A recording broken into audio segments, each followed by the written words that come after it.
দশভুজার যিনি অংশ করাল বদনী মা আমার, সেও কিন্তু সরাসরি আপনাদের কৃপা করতে পারবে না। যদি বলেন মাগো সারা রাত্রি তোমার যজ্ঞ করবো, তুমি কৃপা করো, পারবে না। যতক্ষণ না মা কালী ওই ভগবান কৃষ্ণের কাছে যাচ্ছে যে প্রভু এই ভক্ত বারে বারে আমায় ডাকছে, আমি কি একটু কৃপা করবো, যদি ভগবান বলেন কৃপা করতে তবে কিন্তু কৃপা হবে। একটা গাছকে বাঁচাতে হলে আগে গাছের গোড়ায় জলটা দিতে হয়। আপনি যদি গাছের গাছপালায় জল দেন তাহলে কিন্তু গাছটা বাঁচবে না। তেমন গোড়াটা হলো আদি অন্ত ভগবান কৃষ্ণচন্দ্র। শ্যামামায়ের পুজোর উপলক্ষে এত সুন্দর হরিনাম সংকীর্তন যজ্ঞ, যদি হরিনাম কীর্তন নাও হয়, আপনাদের মুখগুলো নিশ্চয়ই আছে, সবার প্রত্যেকের নিজস্ব মুখ আছে বলার, যাদের ক্ষমতা আছে। এ জগতে তো সবার বলার ক্ষমতা নেই। হাতে করো গৃহ কাজ, মুখে বলো হরি, আর অনাসে তরি যাবি ভব সিন্ধু পারি। হরি বল, হরি বল। নিজের মনে ঘরে কাজ করবেন। এখন তো হাতে হাতে সব মোবাইল আছে, একটু মোবাইলে কীর্তন চালিয়ে দেবেন, ভাগবত চালিয়ে দেবেন, দেখবেন কাজ করতে করতে যখন আপনার মনটা ওদিকে থাকবে আপনার কৃপা হচ্ছে। ঘরের অনেক ধরনের ঝামেলা থাকবে, অনেক ধরনের অশান্তি থাকবে, অনেক ধরনের দুঃখ কষ্ট থাকবে, সেগুলোকে ভুলে গিয়েও দিনান্তে একবার ভগবান শ্রীকৃষ্ণের চরণে নিজের মাথাটা নত করতে হবে। মা, এ জগতে যার কৃপায় বেঁচে আছি, যার কৃপায় দাঁড়িয়ে আছি, যার কৃপায় খাচ্ছি, যার কৃপায় সমস্ত কিছু, যার কৃপাতে আমাদের দিন অতিবাহিত হচ্ছে,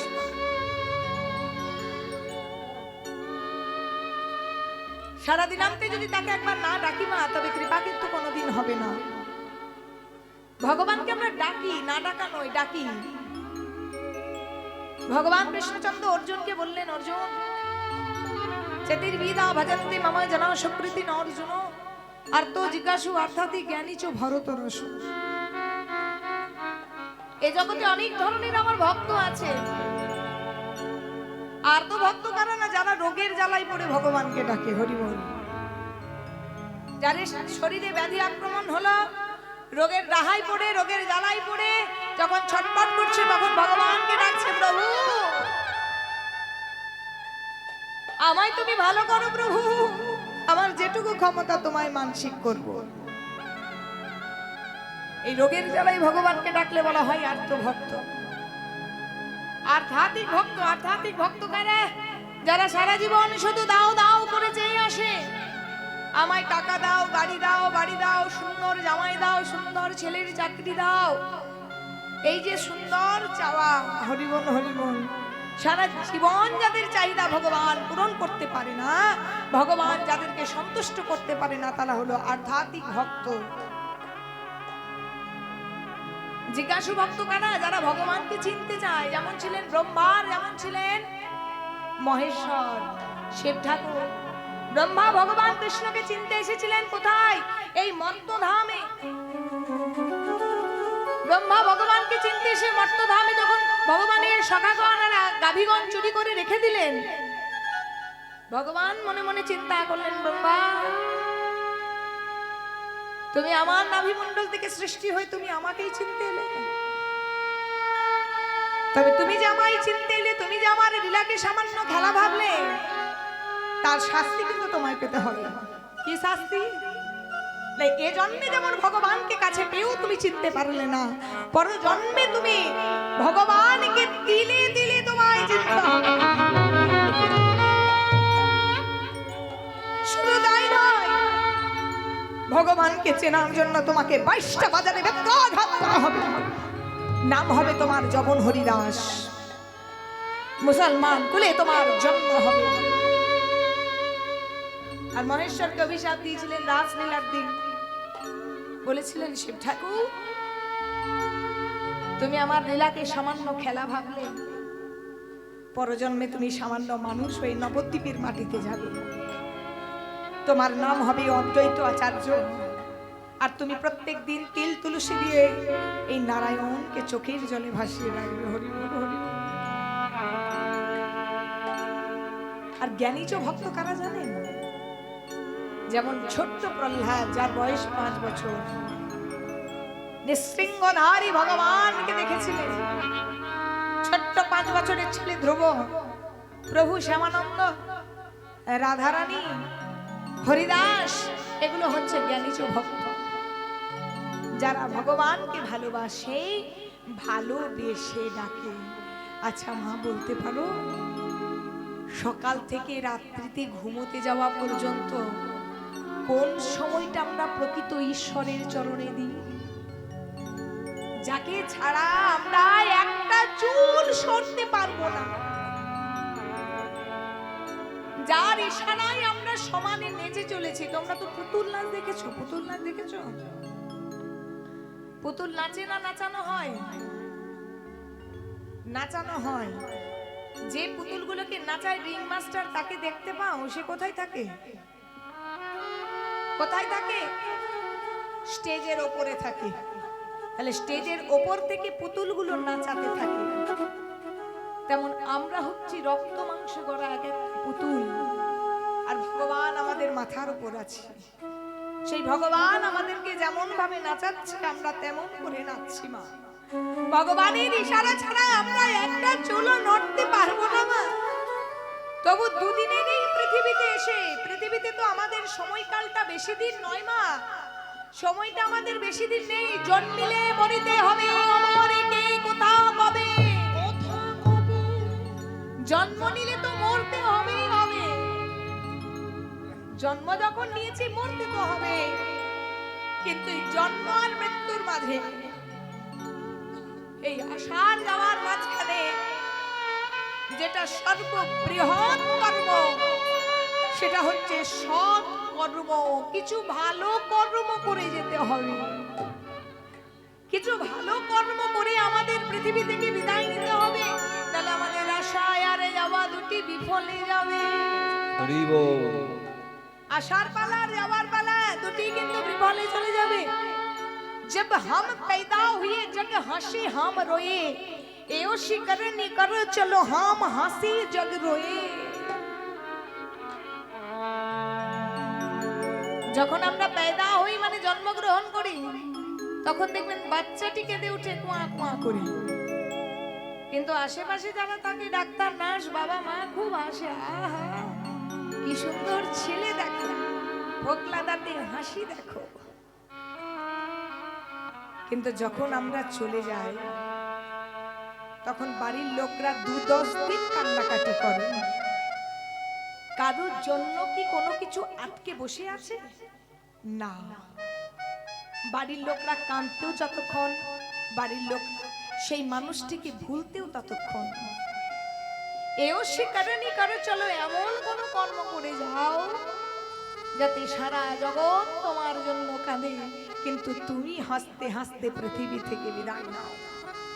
আজও দেখুন রবীন্দ্রনাথ ঠাকুর, কাজী নজরুল ইসলাম, যত যত মহান ব্যক্তি আছে, স্বামীজি, কত কত মহান ব্যক্তিকে আমরা কিন্তু এখনো স্মরণ করি। কেন? জন্ম হোক যথা তথা, কর্ম করো ভালো।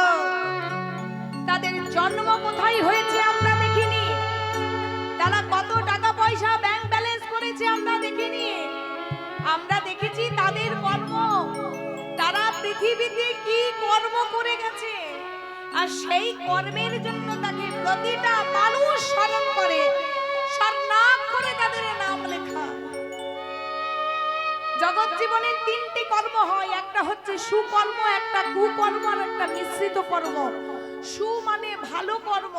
পৃথিবীতে অনেক মানুষ জন্ম নেয় নিজের ভালো করতে, আরো 10 জনের ভালো করতে।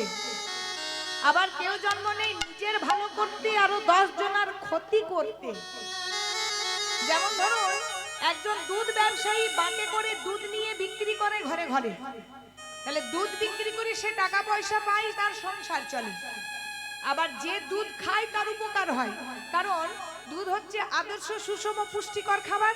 Carbohydrate, protein, fat, vitamin, mineral, জল সব আছে। বাচ্চা থেকে বুড়ো পর্যন্ত সবাই দুধ খায়, তাহলে যে দুধ বিক্রি করে তার যেমন লাভ, আর যে দুধ খায় তারও তেমন উপকার। তাহলে নিজের উপকার হলো, আরো 10 জনের উপকার করে দিল। কিন্তু একই জিনিস লিকুইড যেজন মদ বিক্রি করে, কি গো, যারা মদ বিক্রি করে, মদ বিক্রি করে নিজের নালে ইনকাম হয়, যে মদ খায় সে কি শক্তিমান বলবান হয়?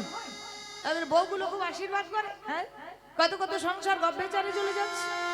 তাহলে একটা দুধ বিক্রেতা আর একটা মদ বিক্রেতা কর্ম দুটো এক হলো? হলো? একটা সুকর্ম একটা কুকর্ম। আবার মিশ্রিত মানে অনেকে 2 নম্বরই ব্যবসা করে। সেই 2 নম্বরই ব্যবসায় কি করে, 10 লাখ টাকা যদি আয় করে 2 লাখ টাকা ভালো কাজে ডোনেট করে, এটাকে বলা হয় মিশ্রিত কর্ম। তাহলে জগৎ জীবনে বাঁচতে হলে এমন কর্ম করে যাও। ছোট্ট দুদিনের এই পৃথিবী, আজ আছি কালকে নাও থাকতে পারি। পদ্ম পাতার উপরে যেমন জলটা টলমল করে, সংসার রূপী পদ্মের উপর প্রতিটা মানুষের জীবনটা টলমল করছে। না জানি কোন দিন চলে যাবে, মরবে যেদিন উড়বে ছাই, সেদিন মানুষের গুণ গায়। দেখবেন ভালো মানুষের মৃত্যু হলে বলে আহা গো বড় ভালো ছিল গো। তার মানে কিছুটা বিচার আপনার এখানে হয়ে গেল, জমালের গিয়ে বাকিটা বিচার হবে। যারা খারাপ হয় কে বলে বড্ড বদমাস ছিল বাবা, ওদের দরজা দিকে পেরোনো যেত না, বলি না? তাহলে জগৎ জীবনে এসে কেন খারাপ করব? যেটুকু কপালে আছে সেটুকু হবে। আপনি জোকের মতন ধনকে আগলে রাখলেও যে আপনি বিরাট কিছু জীবনে করতে পারবেন না। আর আপনি যদি ভাবেন আমার কিছুই নেই, শেষ জীবন কি হবে? এই 4 আঙ্গুলের কপালে যা লেখা আছে তাই হবে, কিচ্ছু করার নেই। আপনি যদি ভাবেন ভবিষ্যতে আমি এত সঞ্চয় করলাম, আমি খুব ভালোতে মরবো, খুব ভালো থাকবো, ভবিষ্যৎ রইল না। আপনার কর্মে যা লেখা আছে, আপনার ভাগ্যে যা লেখা আছে, নিয়তি আপনাকে যা লিখেছে, আপনি একটা চুল নড়তে পারবেন না। যেটা লেখা আছে সেটা হবেই হবে। 1 হাঁড়ি ভাত রান্না করে আপনার কপালে যদি না থাকে আপনি খেতে পাবেন না। আর বাড়িতে রান্না হয়নি অথচ নানান ব্যঞ্জন দিয়ে আপনার মুখে চলে এলো, সেটা হচ্ছে ভগবানের লেখন, কে করিবে কল্যাণ। ভগবান যা লিখেছে সেইটাই কিন্তু করতে হবে। শুধু ভগবান একটাই লেখেনি, নিজের কর্ম। তাই কর্মটা যদি ভালো হয় ভগবান তার ফলাফলটা ভালো লিখবে। আর সেই কর্মটা জগৎ জীবনে এসে একটু ভালো করতে হবে। সেই কর্মটাই হচ্ছে আমাদের ভগবানের চরণ আশ্রিত হওয়া। যেজন ভগবানের চরণ আশ্রয় নিয়েছে, দুঃখ মে যে হরি ভজে সুখে না ভাজে কই, আর সুখ মে যে হরি ভজে দুঃখ আসে হই। দুঃখের সময় ভগবানকে ডাকলে ভগবান সাড়া দেবে কেন? আগে তুমি সুখের সময় ডেকে রাখো, তোমার সাথে ভগবানের একটু চেনা পরিচিতি হোক, তবে তো তোমার দুঃখের দিনটা দেখতে হবে না। হরি বল হরি বল। সবাই মিলে আমার সাথে হাত তুলে একটু ধ্বনি হরিধ্বনি করে ধরলো। দেখি মা হাতগুলো একটু তুলুন। আপনারা তো কেউ হাত তুলছেন না, হরিবাসর বলে মানাচ্ছে না কিন্তু এখানে একদম প্রেম সে ধরলো ধরলো লৌরে কিশোরী প্রেমে নিতাই ডাকে লৌরে কিশোরী প্রেমে নিতাই ডাকে লৌরে কিশোরীর প্রেমে নিতাই ডাকে লৌরে কিশোরীর প্রেমে নিতাই ডাকে লৌরে কিশোরীর প্রেমে নিতাই ডাকে লৌরে কিশোরীর প্রেমে নিতাই ডাকে নিতাই ডাকে আয় আয় গৌর ডাকে আয় নিতাই ডাকে আয় আয় গৌর ডাকে আয় নিতাই ডাকে আয় আয় গৌর ডাকে আয় ধরলা ধরলা লৌরে কিশোরীর প্রেমে নিতাই ডাকে লৌরে কিশোরীর প্রেমে নিতাই ডাকে লৌরে কিশোরীর প্রেমে নিতাই ডাকে হরি কিশোরীর প্রেমে নিতাই ডাকে লৌরে কিশোরীর প্রেমে নিতাই ডাকে লৌরে কিশোরীর প্রেমে নিতাই ডাকে। এবার শান্তিপুর ডুবু ডুবু নদে ভেসে যায়, ওই শান্তিপুর ডুবু ডুবু নদে ভেসে যায়, শান্তিপুর ডুবু ডুবু নদে ভেসে যায়, শান্তিপুর ডুবু ডুবু নদে ভেসে যায়।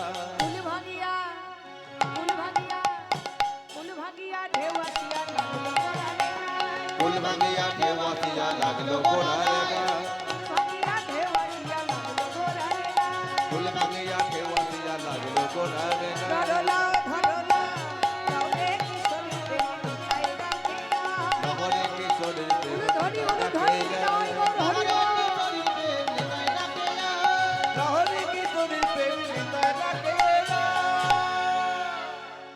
তাহলে গৌর নিতাই আমাদের আছে, তাই তো? তাহলে গৌর নিতাইটাকে সারা দিয়ে আমাদের আসতে হবে। আজকে গৌরাঙ্গ মহাপ্রভুর ভাবটি কেমন?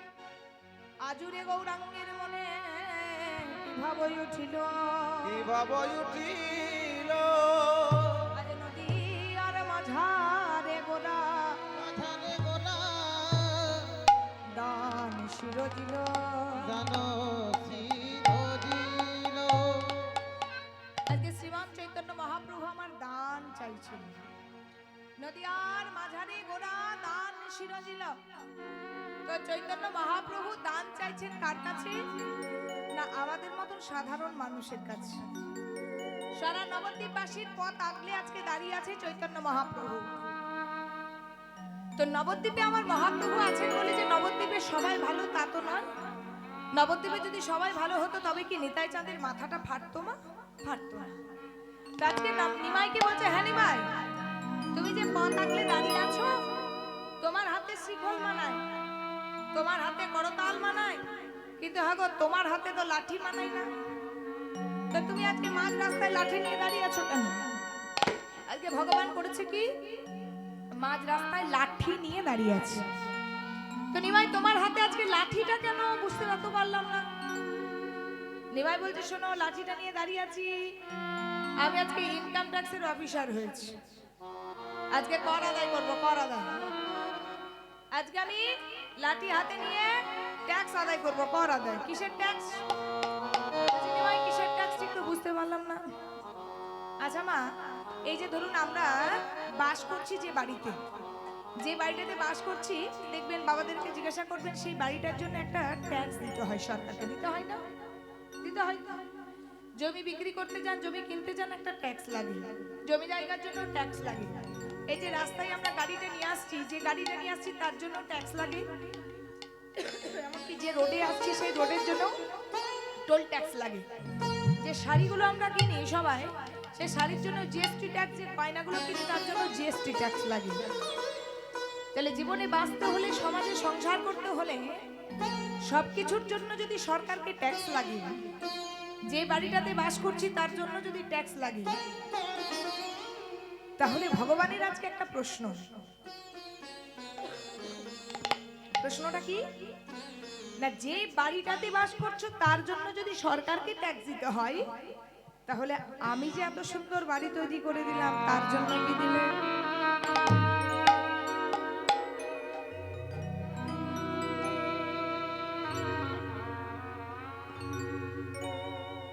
আমি যে এত সুন্দর বাড়িটা তৈরি করলাম তার জন্য আমায় কি ট্যাক্স দিলে?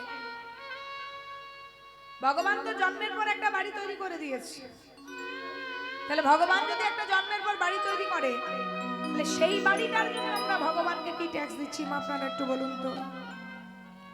সাধারণ ধরুন একটা বাড়ি যদি তৈরি করতে হয়, দুখানা রুম, বারান্দা, পায়খানা, বাথরুম, রান্নাঘর, মোটামুটি এখন একটু ভালো করে তৈরি করতে হলে 15 লাখ টাকা খরচা। একটু ভালো করে যদি সাজিয়ে গুছিয়ে তৈরি করেন, এরপর বাড়ি আর কোণে বউ যত সাজাবেন তত সাজবেন। তাহলে সুন্দর যদি একটা বাড়ি তৈরি করেন, দুটো রুমে 15 লাখ টাকা খরচা পড়ে। কিন্তু ভগবান যখন আমরা জন্ম নিই তখন কিন্তু আমাদের দিয়েছে 8টি রুম আর 9টি দরজা। কখনো বলবেন না আমার ঘর নেই, ভগবান কিন্তু একটা ঘর দিয়ে দিয়েছে। কি ঘর? 8টি রুম আর 9টি দরজা। আমাদের জেলা, এটা আপনাদের কোন জেলা? কোন জেলা? এটা বর্ধমান জেলা, বর্ধমান পড়ছে। আচ্ছা, আপনাদের বর্ধমান জেলারই কবি লালন ফকির একখানা গান লিখে গেছেন, ওই নাই আটকুঠুরি, খুব বিখ্যাত গান, শুনতে পাবেন। নয় দরজায় আটা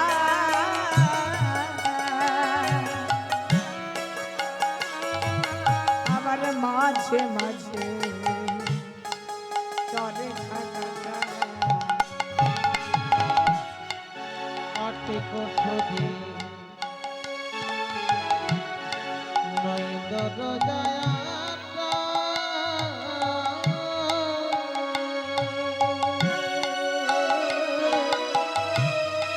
মধ্যে মধ্যে ঝলমলা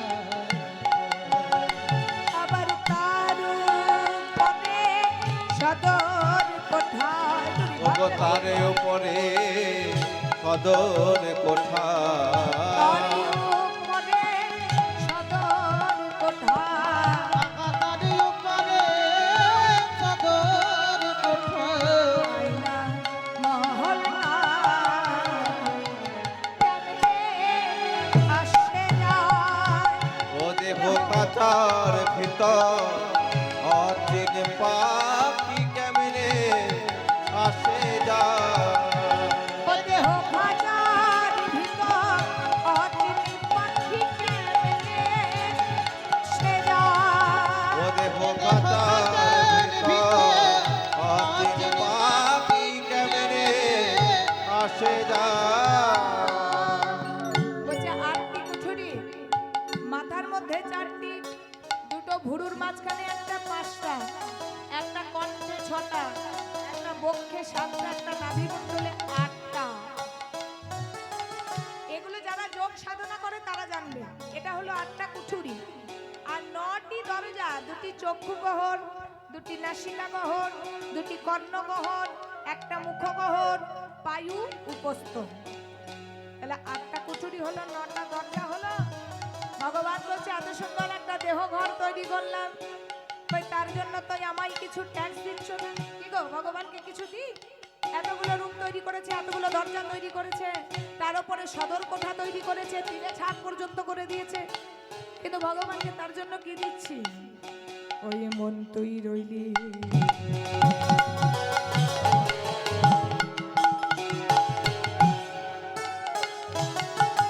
ওই খাঁচারি আসে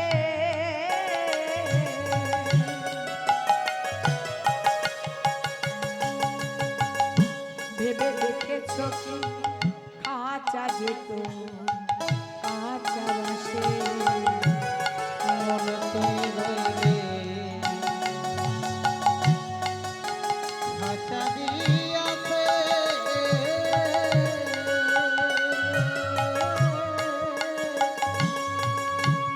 খাঁচা যে তোর কাঁচা বাসে আবার কোনদিন খাঁচা করিবে বসে আবার কোনদিন খাঁচা পরিবে খসে কোনদিন খাঁচা করিবে বসে আবার কোনদিন খাঁচা পরিবে খসে লালন দেবে কেমনে আসে যায় ও দেহ কাচার আহে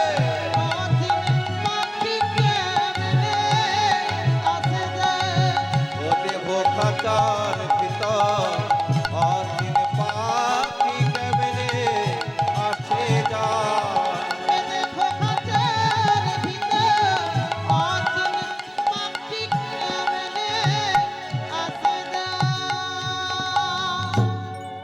ভগবান বললেন এত সুন্দর দেহ ঘর তৈরি করেছি তো তার জন্য তো আমায় কিছু দিলে না তাহলে তার জন্য ট্যাক্স আদায়ের জন্য আজ আমি নবদ্বীপের মাটিতে ওই লাঠি হাতে করে দাঁড়িয়েছি তাহলে ট্যাক্স যদি দিতে হয় কি ট্যাক্স দিতে হবে মা ভগবানকে কি আর দিতে আমরা পারবো ভালো করে শুনুন ধরুন যাদের চাষের জন্য জমি আছে যারা ধরুন জমি অন্য লোক দিয়ে চাষ করা হয় ধরুন যে চাষ করবে সেই চাষে এসে যদি বলে মালিককে যে হুজুর আমি একটা কথা ভেবেছি কি কথা না আপনার যে জমিগুলো আছে সেই জমিগুলো আমায় দিন আমি বিচন দেবো আমি সার দেবো আমি নাঙল দেবো সব কিছু দিয়ে চাষ করে যে ফসলটা হবে সব ধানটাই আপনাকে দিয়ে দেবো এটা কখনো হয় সে পরিশ্রম দিবে সমস্ত কিছু দেবে অথচ অর্ধেক ভাগ হবে না সমস্ত ফসলটাই আপনাকে দেবে এমন যদি কেউ অফার দেয় কেউ ছাড়বে মা ও দিব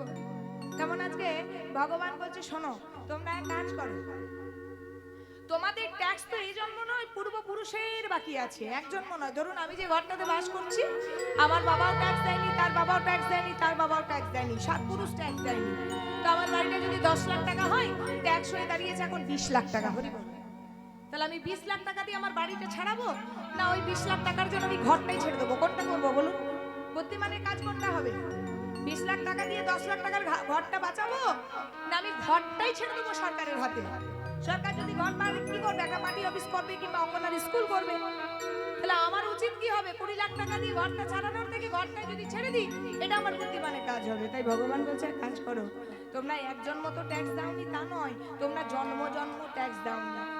তাই এক কাজ করো, তোমাদের ওই দেহ ঘরটাই আমার উপর ছেড়ে দাও, দেহ ঘরটা আমায় দান করে দাও, তার জন্য যা ফসলটা হবে আমি তোমাদের দেবো।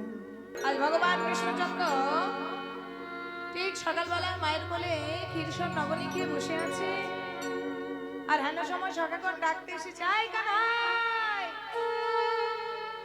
আই কানহাই। বলি দেখতে দেখতে কত বেলা হলো, দেখ চল গোচারণে যাবি না, সময় যে চলে যাচ্ছে। সময় মতো গেলে তবে তো সময় মতো আসতে পারবো। হরি বল। সঠিক সময়ে যদি যাই তবেই তোমার সময় মতো আসতে পারবো, আর সঠিক সময়ে যদি না যাই তবে কি সময় মতো আসতে পারবো? সময় চলিয়া যায় নদীর স্রোতের প্রায়, সোনার ঘড়িটি বলে tick tick tick tick tick, যে না চলে তাকে কোটি কোটি ধিক। তুলবি যদি মাখন ছানা সকাল সকাল তোল, আর কচি বেলায় সাধন ভজন বেলা হলে বাধাই গন্ডগোল। আপনাদের এখানে গোয়ালা আছে নাকি? গোয়ালা নেই? তাহলে বলি, গোয়ালা থাকলে মার খাবো, পেটাবে আমাদেরকে। বলি গোয়ালাদের নিয়ে একটা কথা আছে না, 80 বছরে কি বলে? হ্যাঁ ঠিক বলেছেন, যাক তাহলে জানেন। তবু গোয়ালার ঘরে শ্রীকৃষ্ণ এসেছিল, কি জ্বালা বলুন। দেখবেন গোয়ালা ঘরে যখন ঘি মাখন করে না, ঠিক সকাল সকাল করে, কেন জানেন? সূর্য উঠে গেলে না মন্থনটা ভালো হয় না, মন্থনটা ভালো করতে হলে একটু সকাল সকাল করতে হয়। যেমন তুলবি যদি মাখন ছানা সকাল সকাল তো, আর কচি বেলায় সাধন ভজন বেলা হলে বাধাই গন্ডগোল। বাল্যকালী কৃষ্ণ ভজে কৃষ্ণ পাবার আসে, আর যৌবনেতে কৃষ্ণ ভজে আসে কি নাই আসে? নিজের প্রেমিক প্রেমিকাকে সময় দেবে, নিজের সংসারকে সময় দেবে না ভগবান কৃষ্ণকে সময় দেবে? আর বার্ধক্যকালে কৃষ্ণ ভজে জমেরি পরশে, জমেরি পরশে। তখন হরি বলটা তো আর ভালো করে বেরোবে না বাবা। তখন সংসারে ছেলের বাড়ি খাবে, মেয়ের কথা শুনবে, বৌমার গুতুনি খাবে, তখন বলবে বাবা রে কি জন্য সংসার করেছিলাম, ভগবান তুমি বিচার করো। এই বৌমাকে তুমি হাত পা খোড়া করে ঘরে বসবো, বলো রেগে যান। আরে বৌমা তো নয়, হচ্ছে এক একটা বোমা বাস্ট হয়ে যাচ্ছে, তাই না? কিন্তু ভগবান বিচার তো তখন করবে যদি ভগবান আপনাকে ভালোবাসে, তাই না? আপনাকে চিনি না, হট করে যদি আপনার কাছে গিয়ে বলে দেন তো দাদা 50 টাকা দেন, তো দেবেন? হ্যাঁ, আপনার সাথে যদি ভালো চেনা পরিচিত থাকে, আমি যদি বলে একটু অসুবিধায় পড়েছি, তাহলে আমাকে 50 টাকা বলতে হবে না, আপনারা 500 টাকা নোটটা বার করে দেবেন। কারণ ভগবানের সাথে চেনা পরিচিতিটা বাল্যকাল থেকে রাখতে হবে। আর এই বাল্যকাল থেকে রাখতে হলে বাবা সর্বপ্রথম নিয়ম গুরু দীক্ষাটি নিতে হবে। গুরু কৃপা হি কে বেলা, গুরু কৃপা যদি না থাকে, আধার কার্ড যদি না থাকে, আপনার যেমন কোনো মূল্য নেই, সরকারের খাতায় আপনার নাম নেই, তেমন গুরু দীক্ষা যদি না থাকে ভগবানের খাতায় আপনার নাম উঠলো না। এবার প্রশ্ন করবেন, গুরু দীক্ষা নিতে হলে তোমার নিরামিষ খেতে হবে, আর নিরামিষ খাওয়া একটু জ্বালা হয়ে গেছে। গুরু দীক্ষা নিলে তো মদ খেতেও পারবো না, যা দেখলাম আসার পর আপনাদের এখানে বিসর্জনে, বাবারে আমি তখনই বুঝে নিয়েছি কীর্তনের আসলে ভক্ত না মনে হয় আমি আর পাচ্ছি না, কারণ এখানে অভক্ত খুব বেশি। রাগের বিষয় নয়, কথাটা মজা করে বললাম। মানে যতগুলো খেয়েছে ততগুলো তো ক্যান্সেল গেছে, তার সঙ্গে ঘরের লোকগুলো ক্যান্সেল গেছে। কি কথা বলতো ঠিক? যতগুলো খেয়েছে সেগুলো ক্যান্সেল গেছে, আবার যারা খায়নি তাদের ঘরের লোক তারাও ক্যান্সেল গেছে, তাদেরকে নিয়ে তো ঘরে থাকতে হবে।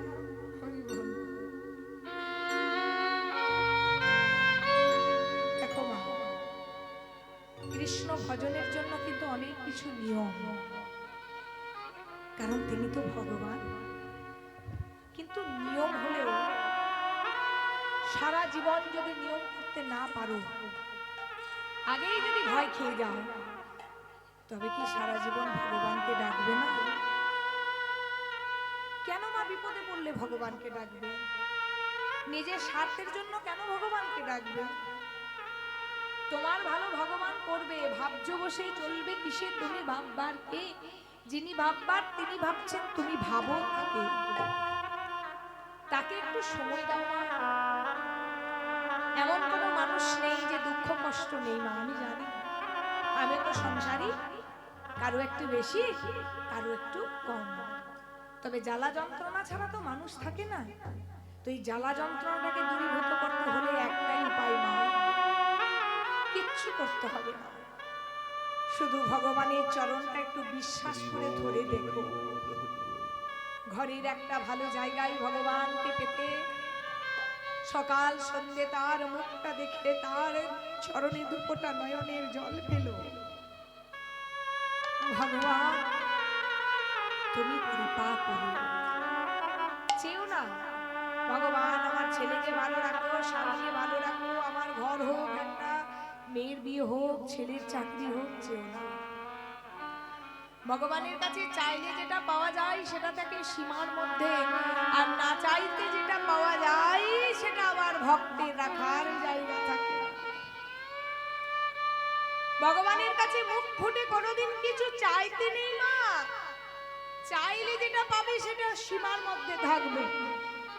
চাইতে হয় কৃপণের কাছে, আর ऊपरवाला जब देता है ना छप्पर फाड़ के देता है।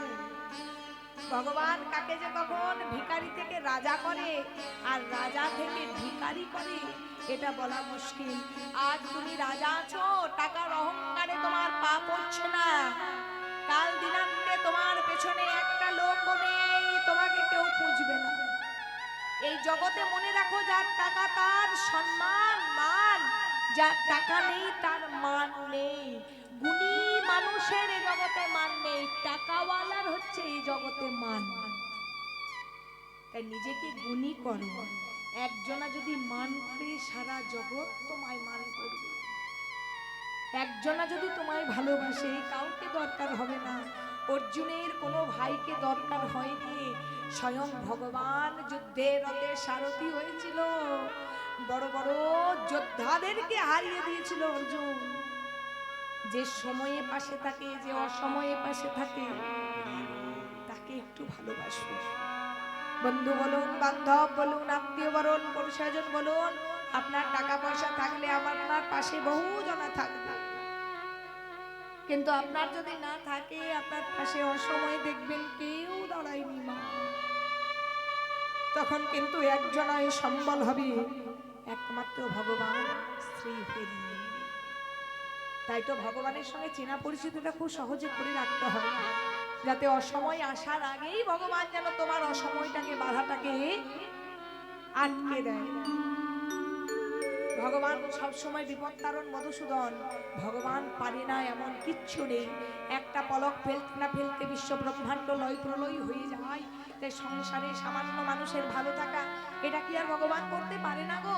করতে পারে, কিন্তু বিশ্বাস ভরে, প্রাণ ভরে, অনুরাগ ভরে ভগবানকে একবার ডাকতে হবে। ভগবানকে যদি কেউ একবার বিশ্বাস ভরে অনুরাগ ভরে দেখেছে, ভগবান তাকে কৃপা করেই ছেড়েছে। ভগবান আজও পর্যন্ত কাউকে কৃপা থেকে বঞ্চিত করেনি। ভগবান হচ্ছেন পরশ পাথর। পরশ পাথরের নাম নিশ্চয়ই আপনারা শুনেছেন। পরশ পাথরের কাছে যদি কোনো লোহা যায়, সেই পরশ পাথরের স্পর্শে লোহাটা সোনা হয়ে যায়। ধরুন একটা মাংসের দোকানের কাটারি আর একটা ফলের দোকানের কাটারি, সেই পরশ পাথরের কাছে যদি রাখা হয়, পরশ পাথরকে বিচার করবে কোনটাতে মাংস কাটা হয়েছে আর কোনটাতে ফল কাটা হয়েছে। যেটাতে ফল কাটা হয়েছে সেটা সোনা হবে, আর যেটাতে মাংস কাটা হয়েছে সেটা হবে না। পরশ পাথরের কাছে দুটো কাটারি কিন্তু সোনা হবে। তেমন আমাদের ভগবানের চরণটা হচ্ছে পরশ পাথর নয়। নিজেদেরকে ভাববেন, প্রভু আমি হয়তো ফলের কাটারি হতে পারলাম না, আমি হয়তো মাংসের কাটারি, তবু যেন প্রভু আমায় কৃপা থেকে বঞ্চিত করতে ভুলো না। তাই গৌর হরি বল। ভগবানের অনন্ত কোটি খেলা, ভগবান যে কখন কি খেলা খেলে বলা মুশকিল। তো ভগবান আজ বসে আছে, আর সকালে ডাক দিয়েছে, জায়গা নাই চঞ্চল দুষ্টে কি যাবি না ও আর কানাইয়া রে। সবাই হলো ধ্বনি, কি যাবে না ও ভাই কানাইয়া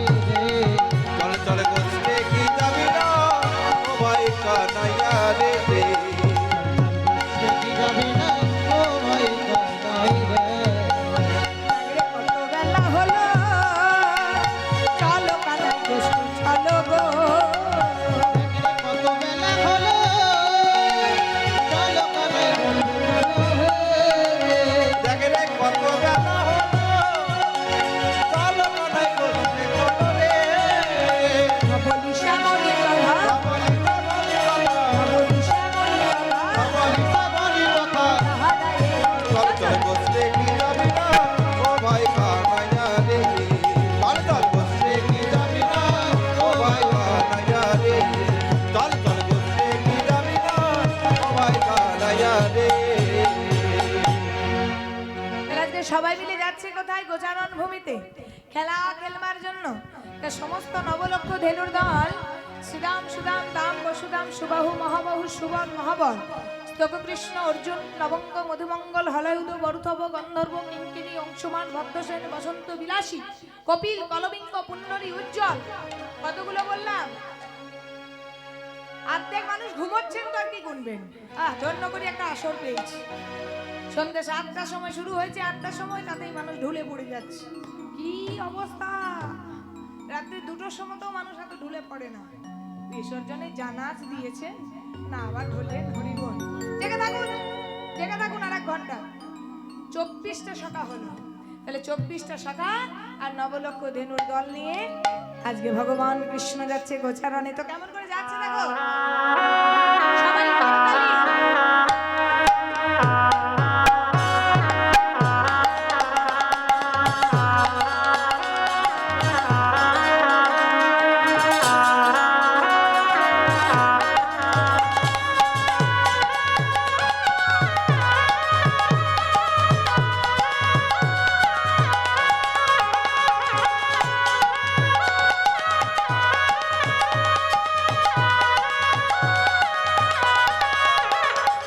छोटी छोटी छोटी छोटी छोटी छोटी गैया छोटे छोटे गो छोटा सा छोटा मेरो मदन गोपाल छोटी छोटी गाय छोटी छोटी गाय छोटी छोटी मेरो मदन गोपाल छोटी छोटी गैया छोटे छोटे गो छोटा सा छोटा मेरो मदन गोपाल छोटी छोटी गाय छोटी छोटी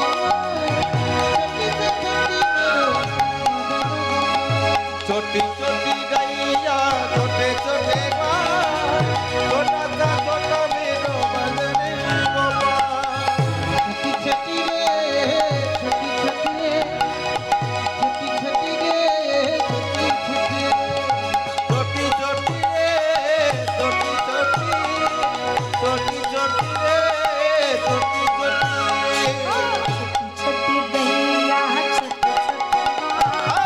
छोटी से छोटी छोटी छोटी गाय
গোচারণে এসে সমস্ত সখাকে নিয়ে খেলা খেলছেন। কি খেলা? বিনোদিয়ার বিনোদ খেলা। বি শব্দের অর্থ বিশেষ, নদ মানে আনন্দ। যে খেলায় বিশেষ আনন্দ পাওয়া যায় সেই খেলার নাম বিনোদ খেলা। আর বিনোদ মানে হচ্ছে নতুন। তাহলে ভগবান আমার আজকে নতুন খেলায় আবির্ভূত হয়েছেন।